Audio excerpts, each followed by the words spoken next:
Come on, move that mountain. Don't you let nothing get in your way. Good evening, everybody. How you doing? My name is Dave Revels, and this is the launching of my new show called Move That Mountain. It's all about finding a way over things, around things, or through things that are troubling you, or solutions that you need to find. Is that not surrendering to a problem, but finding a solution? And today I'm going to be talking about all that I do, which is basically try to be positive, because I feel no matter what happens in your life, you've got to have a positive attitude. Sometimes it's not easy to be positive, but you've got to try. And I guess I treat life like life is one big escape room. You know, we spend our whole lives either trying to break into something, and when we're in it, eventually try to break out of it. And that's a good way to think about it, I think, because, for instance, you try to get a new job, so that's breaking in. A new relationships, that's breaking in. So whatever you do, you're trying to find a new path, a new career. And when you're in something and you find that you don't want to be there anymore, well, you got to find a way to break out. So life is one big escape room. And the reason for that is that, remember something, there is always a way out of an escape room. You might not see it right away, but first thing is you got to calm yourself and just relax, because there is a way out. You might not like the way out of that escape room, but you need to go through that to get to the next side. Think of a fireman who is in a fire. Maybe he has to go through a wall of flames to get to, you know, to be safe. So he doesn't hesitate. He or she doesn't hesitate. They go through the flame. It may burn for a second, but they know salvation is on the other side. So basically, I try to think of ways to remain positive. And I know it's not easy, and heaven knows the last couple of years haven't been easy, because we've all faced the great pandemic in our lifetime, something we never thought we'd face. But we made it through. There's still struggles ahead. We're not out of it completely. But like moving that mountain, the world has decided that mountain has to be moved. So people are moving forward with their lives. It's not going to be easy for many people, because there's some of us who are still very afraid. You remember, it's a daunting task to go past a wall. You know, for a lot of people, humanity in general, we're social beings. You know, we like to gather, we like to be together. The pandemic told us not to do that. And to the point where now when you see another person's face, instead of leaning towards it, we sometimes move back. But that too will change eventually. We'll become accustomed to each other again. But all that I'm saying is be positive. You know, I spent my whole life finding ways to motivate myself, because I've learned something over the years, that there's a little switch inside all of us that no one can turn or pull that switch but us. It's just in us. I mean, I can talk to you, I can tell you what you need to do, but it's in you. And we all have within ourselves a chance to do that, to flip that little switch. So I'm not a psychologist, I'll tell you right now.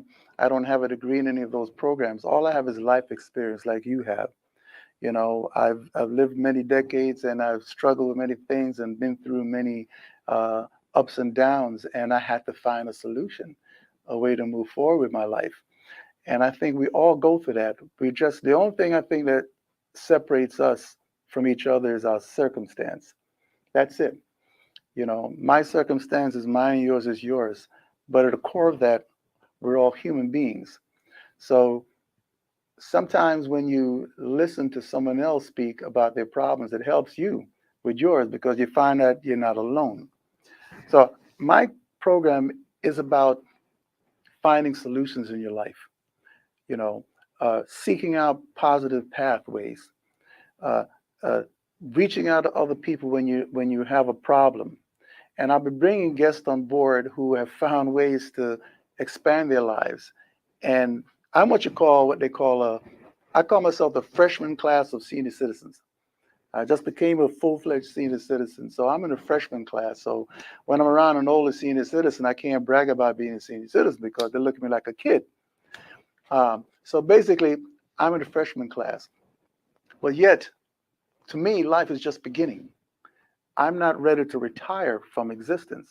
You know, I'm still creating a little backstory in case you don't know, I'm just talking and rambling to you, but I spent my entire life, how would you call it, sharing myself with people as an artist. I've been a live performing artist for almost 50 years. And during that time, I found it to be a great responsibility and a blessing to have a talent that you can uplift someone's spirit. And I spent many years honing that. And how did I do it? Basically by always working with somebody else, collaborating. You know, I've learned from reaching out to other artists and other people. I learn something every day. So my history has taken from many, many places. A little backstory. Well, my father was Air Force. And if you know anybody who's had an Air Force family, you could be born anywhere in the world. For me, I was born in England. And I've traveled. My parenting is West Indian. My mother's Jamaican. So I've been to Jamaica, I've been to Canada, I've been many places. But I say all this to say that you never know where life will take you. Who would have thought an immigrant coming to the United States would live what you call the American dream? I've been blessed with that. You know, I went to a well-known high school in Brooklyn called Erasmus Hall High School. It was in a movie called The Summer of 42.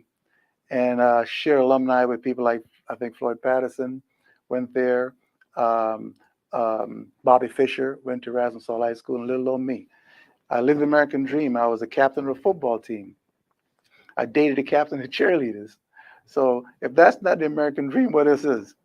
You know, and then to top it off, later years, when I got involved in music, I learned music from one of the iconic groups of all time, an a cappella group called the Persuasions, who at the age of 14 taught me harmony, which was the building blocks of my intro into the music industry. Years later, I was blessed with an opportunity to become a member of another Hall of Fame group, the Drifters. I'm giving this backstory to say that you never know where life will take you. You never know where a circumstance, by chance meeting of someone, where it will lead. So basically, I'm saying is keep your mind open to possibilities of where it can lead you. It doesn't matter if you haven't done it before. You know, I find that in life, when an opportunity is presented to you, it's meant for you. You know, you may be afraid, you may be apprehensive, but follow through. The worst thing that could happen is that it won't work out that time. But that's okay, because every time something doesn't work out, you learn something else from that. You know, I'll give you a lesson I learned about life. When I was 16 years old, I became a cub reporter for what was better known as a numbers runners paper in Brooklyn called Big Red Newspaper. You had the Amsterdam News, but you also had a Big Red Newspaper where the local community would read that. I came on as a cub reporter. I did a thing called Man on the Street, where I take my camera out to the street and I have a question of the day. I used to create what you call the crossword puzzles from scratch, the building block and populating with words and all that. Well, the executive editor, Edward Batten Jr., I'll never forget this man's name, since passed on. He saw something in me as a teenager, and he asked me to give a motivational speech to an elementary class. And I do what I do now to this day. I said yes. Now, when I say yes, I know I will have to figure it out. Like I'm figuring this out. This is my first time doing this. So, of course, I guess I will get better at it. But, you know, so anyway, I said yes. And I was so scared. From the moment I said yes, I was terrified of saying yes. What am I going to do? Speak to kids? I'm a kid myself. Instead of going to him and telling him that how scared I was, the day came that I had to give this motivational speech to these kids. I stayed in my house and I watched the clock tick to the hour and the moment when I was supposed to have been there. And at age 16, I learned the most important lesson of my life, that time will move with or without you. It will move with or without you. If you don't do it, time still moves. So you have to make a choice. Am I going to move with time, or am I going to just stop and quit? So I learned that lesson at age of 16. to follow through. The worst thing that could have happened that day is that I would have been a flop. It wouldn't have worked out, and I would have learned a lesson from it. But at 16, I'm so grateful that I learned that lesson. And from that moment forward, no matter when I say yes to something, even if I'm scared, I'll still follow through. And that's been the core of my life. So what I do now has helped me through many stages of my life. The rest of my history, if you want to know about me, you can look me up. Just look up Dave Revels, and the things I've done will come up. But what this show is about is trying to show folks, speaking directly mostly to people who are in my age range, is to keep positive, keep moving forward, because you never know where life's going to take you. And one of the most important elements I've found in life to have is to have passion. You got to have passion for something, okay? Because passion is what's going to carry you through. If you don't have passion, you will just stumble from one thing to another. So find something you're passionate about. It's been taken through many different places and people I've met. One of the people I've met in my life is Yorma Kokkonen from a group you might have heard, Jefferson Airplane. I met him years ago when I taught at this camp called Fur Peace Ranch. We became very good friends. And for years I said, we should record something together. We should write something together. And we were talking about this for like several years. Last summer, he called me up and said, Dave, I'm going to come to New York and let's do that song. And the song we wrote was a song called Birds and Sleeping Dogs, which pretty much tells my story. And through the incredible work of Yorma, I'd like to play that for you right now.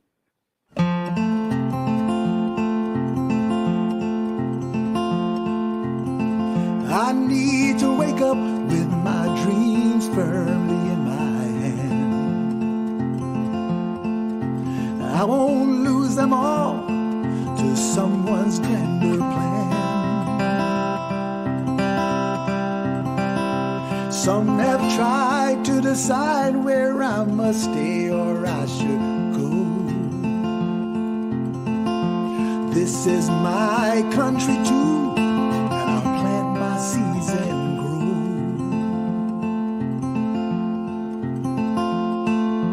Hawks don't sing and some birds don't fly, nor do they envy one another or care to wonder why. People need to stop and maybe think about that twice, and let birds be birds and let sleeping dogs lie.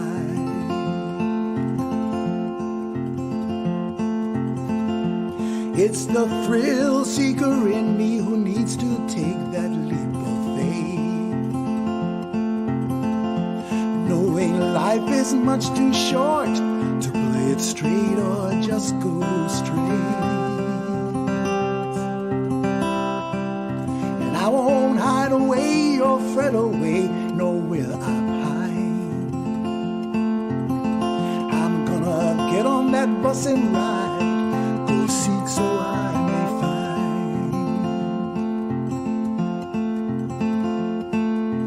Feels real good when someone asks me where I'm going, that I can point to all four corners and still get to where I'm going.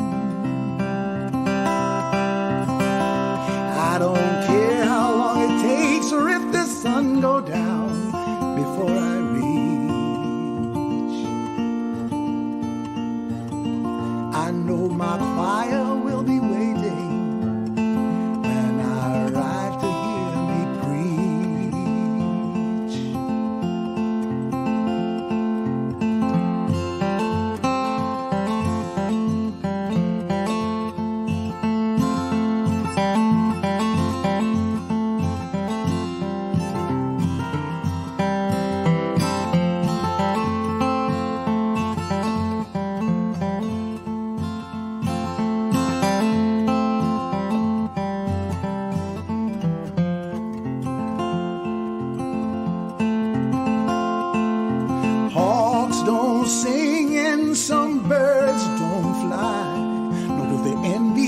another or care to wonder why.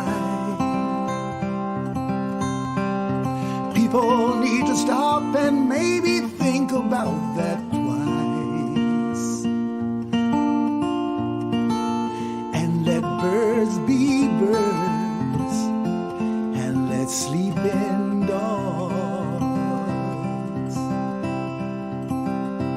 let them lie.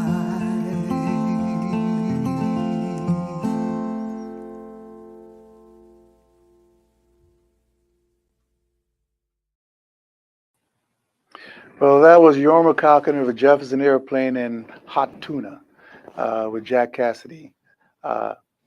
Great human being. But all this has been all surprises in my life. You know, I didn't know where one thing was going from another. It was just opportunities that came, and I was blessed to be there, and I said yes. You know, and I think yes is there's two kind of words, all right? There's the word yes and the word no. The word no is the easiest word for people to use. Yes is more difficult because the word yes means commitment. By me saying yes to you, that means I have to now be vested in whatever it is you ask me to do. So I bring that up to say that people will say no faster than yes to you. Why? Because it means that they have to now commit to you. So when you hear the word no, like when I hear the word no, I smile because that's a challenge to me saying, oh, okay, then I'm going to do this. So when Yorma said yes, I didn't take for granted that he said yes because I realized that here's a man who's a Rock and Roll Hall of Famer who's known worldwide, and little old me, that he committed to doing something with me, came all the way from Ohio to do this with me. I mean, that moved me beyond anything possible. So the other aspect of that is it's to value people's time. You know, don't take someone's time for granted. You know, when someone says yes to something that you're doing because you asked them, that's a portion of their life they've now got to take away from their family, their lives to commit to you, which means that you're asking for a piece of them, their time, their essence to be with you. So don't ever take that for granted. And I think if you approach behavior with people like that, things will be a lot better in general. I think we take a lot we're entitled. We feel entitled to a lot of things. We just take people for granted and things for granted. So I've learned not to take anyone's time for granted. So in this show that I'm going to be doing, I'm going to be inviting a lot of guests like Yorma, other friends I've known, some from the Rock and Roll Hall of Fame, people from other walks of life who have a story to tell, something that helped them to be who they are, troubles they may have had, struggles they had, and how they overcame them. Because remember what I said, the only thing that separates us all is our circumstance. So the guests I'll be bringing on board will share their life story, a piece of their life story, things they may have done that you might find helpful in your life. One in particular will be Rock and Roll Hall of Famer from a group called the Teenagers, Jimmy Merchant, good, very dear friend of mine. You'll meet him.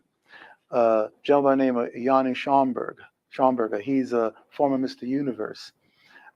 He also trains a young lady named, I call her young lady, Ernestine Shepard. She's about 81, 82, 83, but she's a professional bodybuilder. At age 71, she started training under Yanni, and she became a champion bodybuilder. She's in the Guinness World Book of Records. So the point of all this and introducing people of this is that life can begin anywhere you choose to engage yourself with life. Okay? You can be 20, 30, 40, 50, 60, 70, 80. You never stop engaging if you're willing.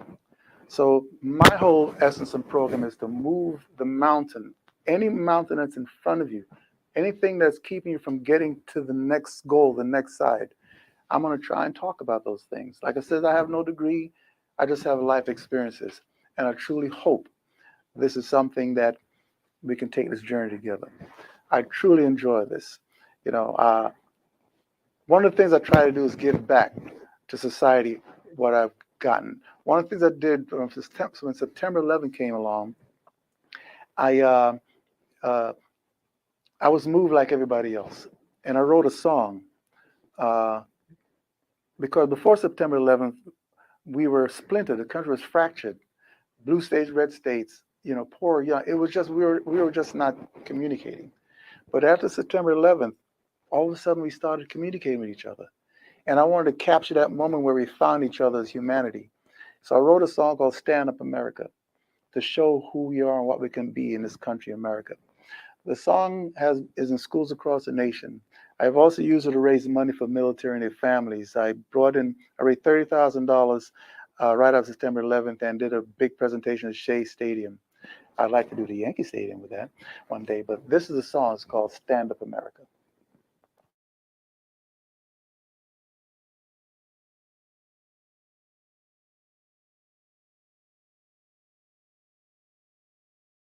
Throughout American history, the men and women of the armed forces have always answered the call to duty with great courage.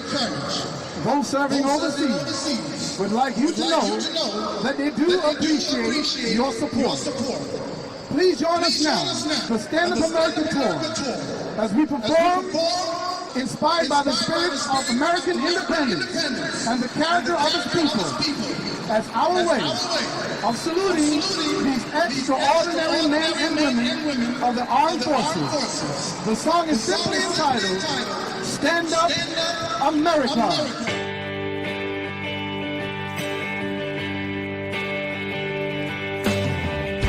I've traveled all across this land,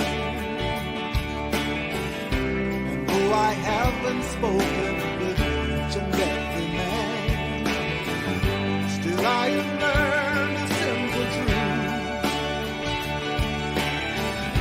which covers old and covers new, that we are one, we're all the same. We know laughter, we know pain. We seek love, long for truth. We walk in familiar shoes across our land of many names. We're no different, we're all the same. So come together now, stand up America. Join hands and show the world we uphold this truth as evidence. We're all equal on this earth. Stand up America, for proudly we do. There are only 3 colors in America. That's the red, the white, and blue. There are those who would dispute based upon our colors and our many views, that our difference are too wide. So they say for us to hope to find a lasting compromise. Yet we are one, we're all the same. We know laughter, we know pain. We seek love, long for truth. We walk in familiar shoes across our land of many names. We're no different, we're all the same. So come together now, stand up America. Join hands and show the world we uphold this truth as evidence. We're all equal on this earth. Stand up America, for proudly we do.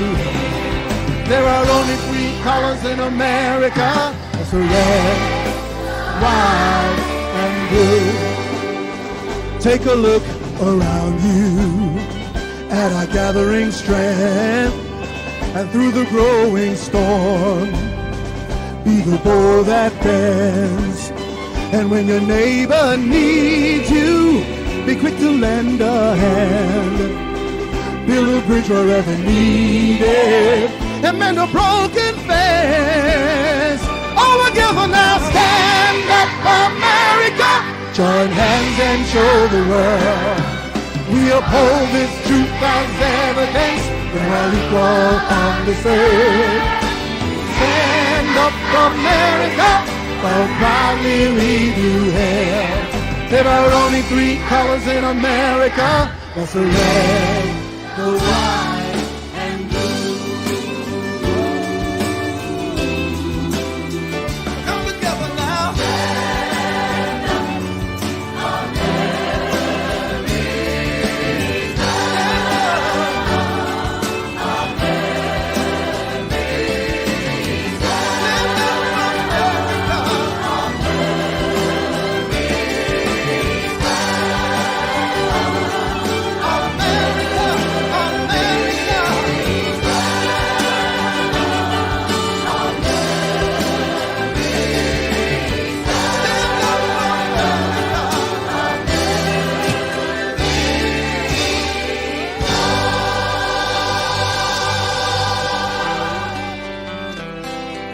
It's overwhelming. It inspires me to do even better and to do even more, because the children took the time to learn the song, which showed a lot of discipline, and they embraced the words, and it's part of their life, what they believe in. That was an amazing experience. And, you know, I like you've probably done in your life, you know, when you do things for other people other than yourself, that's the most enriching experience you could have in your life, because you realize something you do moves someone or helps someone better their life. So this Stand Up America was something I wrote because it moved me to write the song. And it enabled me to share the experience with a lot of people, because as an artist, I learned something. I tour all over the world. And when I leave my family for a day, they pretty much know that I'm coming home, or they have a good idea. But soldiers don't. Families of soldiers don't. When they go off to deploy, they may not come home. So I did these things for the military and the families to show the rest of the country, I don't care what you think about war, think about the family first. So these things were done to show the general public, support the families of men and women serving overseas, because these men and women may not come home, or they may come home very different from when they left. So that was my give back to society. And that's my story. Come on, move that